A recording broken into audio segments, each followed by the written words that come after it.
En ocasiones queremos presentarle al usuario un conjunto de opciones de las cuales él debe escoger uno. Hay varias maneras de hacer esto. Una de ellas es utilizando un drop-down list.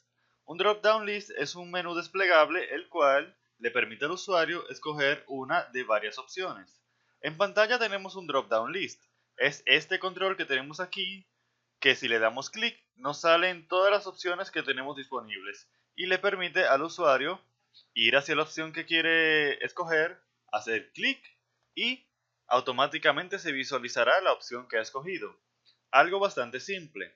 Vamos a ver cómo podemos crear nuestro propio drop-down list en ASP.NET MVC. Vamos a Visual Studio y vamos a ver el código que, que crea esta interfaz de usuario. Veremos que lo primero que tenemos en pantalla es un bloque de código. Este bloque de código que lo marcamos con un arroba y abriendo una llave. Aquí creamos una variable a la cual le pusimos listado. En esta variable, que es de tipo list select list item, lo que hacemos es crear un listado de opciones. Estas son las opciones que se visualizan en el drop down list. Vemos que la primera opción, y cabe destacar que cada opción es un objeto del tipo select list item. Entonces, la primera opción es esta que está acá, es un select list item, lo instanciamos y decimos el texto va a ser igual a sí y el valor va a ser igual a 1. La idea es que es buena idea tener textos y valores separados, porque el texto podría variar algún día, quizás por el idioma o algo así, pero el valor debería ser constante. La idea es que así, en el controlador yo pueda leer el valor que se escogió y así realizar una determinada acción. Por ejemplo, si ese texto que dice sí, puede ser en inglés yes, pero el valor puede seguir siendo 1. Y como significan exactamente lo mismo, pues nos concentramos en leer el valor y no el texto. Esto se puede visualizar volviendo al navegador, dándole clic derecho al drop down list.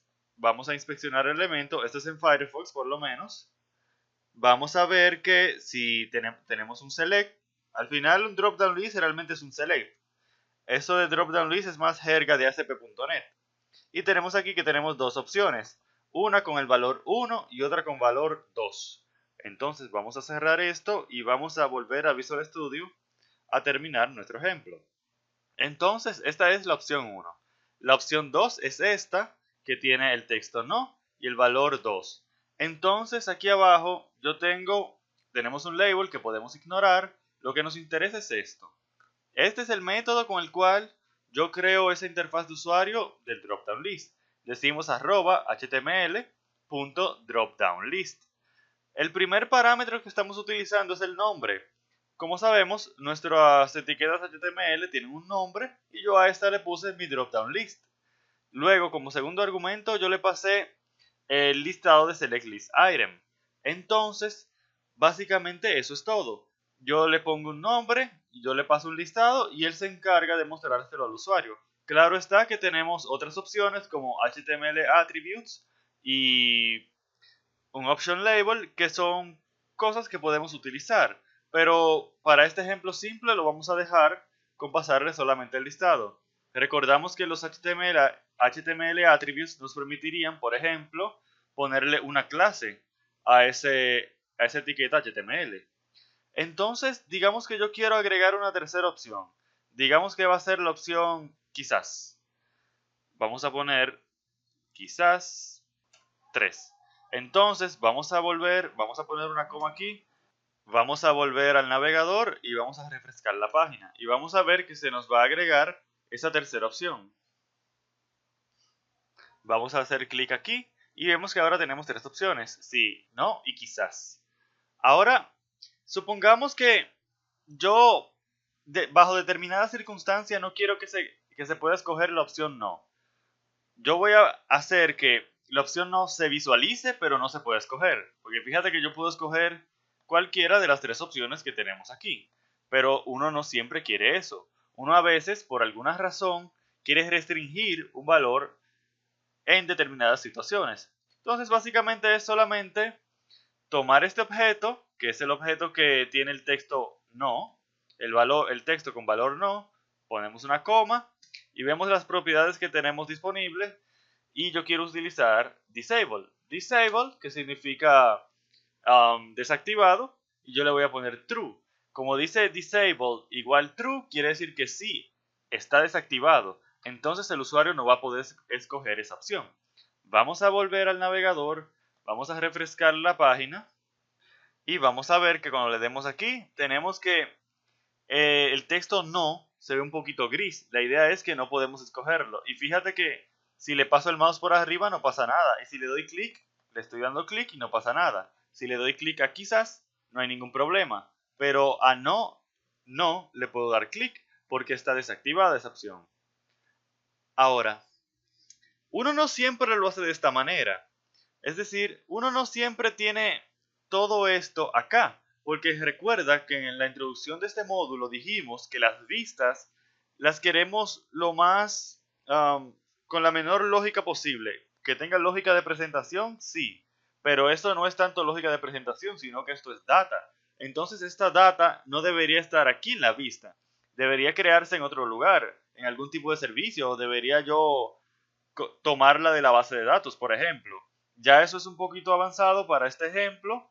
Eso de tomarla de una base de datos, eso lo veremos un poquito más adelante en el módulo de Entity Framework. Pero sabemos que esto se puede hacer. Y sabemos que esto, así como está, no es correcto. Así que vamos a mover este código para mantenerlo simple. Yo simplemente voy a mover este código hacia el Home Controller y desde ahí lo vamos a llamar utilizando un viewback. Así que vamos a cortar esto, vamos a eliminar este bloque de código de acá, vamos a crear un método el cual va a devolver un list select list item. Esto típicamente uno lo colocaría en algún tipo de clase que no sea el controlador no debería tener que estar haciendo esto, pero este es solamente un ejemplo. Vamos a poner un simple return aquí y eso es todo, yo creo que sí. Vamos a formatear esto, ya esto está bien aquí. Vamos a quitar este disable de acá, que eso era solo a modo de ejemplo. Vamos a decir viewback. En el objeto viewback sabemos que podemos enviar información desde el controlador hacia la vista, sin tener que utilizarla como modelo. Entonces yo voy a poner simplemente mi listado y yo voy a asignarle el valor que devuelve obtener listado. Vamos a compilar, vamos a ver que todo esté bien. Todo compiló bien. Volvemos a la vista, vemos que tenemos un error aquí. Y aquí lo que tenemos que hacer es simplemente decir arroba. No es necesario el arroba porque ya estamos dentro del código de C#, porque tenemos esta arroba aquí que nos arropa, digamos. Entonces podemos decir viewback.milistado. Tenemos el problema de que él no entiende que esto de mi listado es un select list item o un listado de select list item. Él no sabe eso porque recuerda que viewback lo que hace es de manera dinámica poder asignarle valores a las propiedades de viewback, propiedades que yo me estoy inventando, claro está, que yo le puedo poner el nombre que yo quiera, pero entonces eso tiene el problema de que entonces la vista no tiene manera de saber que esto es un listado de select list item o que sea lo que sea. Entonces yo lo que hago es simplemente que lo casteamos. Vamos a colocar aquí list select list item y eso es absolutamente todo. Ya vemos que no tenemos ningún error. Vamos a presionar F5 y vamos a ver que ahora tenemos que nuestras opciones del viewback, perdón, del drop-down list se manejan o se crean en el controlador, lo cual no se supone que debe ser así en la vida real, pero lo estamos haciendo a modo de ejemplo porque este es un video de drop-down list. Lo ideal sería que estas opciones vengan de una base de datos para que si el día que tú quieras cambiar las opciones, tú simplemente tengas que hacer un cambio en la base de datos y no tener que recompilar tu aplicación. Pero eso lo veremos más adelante en el módulo de Entity Framework. Por ahora nos conformamos con saber que la vista ya no tiene la responsabilidad de crear las opciones, sino que eso lo hemos delegado al controlador, que es no en el controlador, sino en algún tipo de clase o en algún tipo de, en una base de datos o en algún tipo de archivo. Estas opciones se encontrarían y de ahí se alimentaría nuestro controlador. El controlador no debería tener esa responsabilidad porque el controlador se encarga de coordinar las distintas partes de tu aplicación web, pero por este ejemplo simple lo vamos a permitir.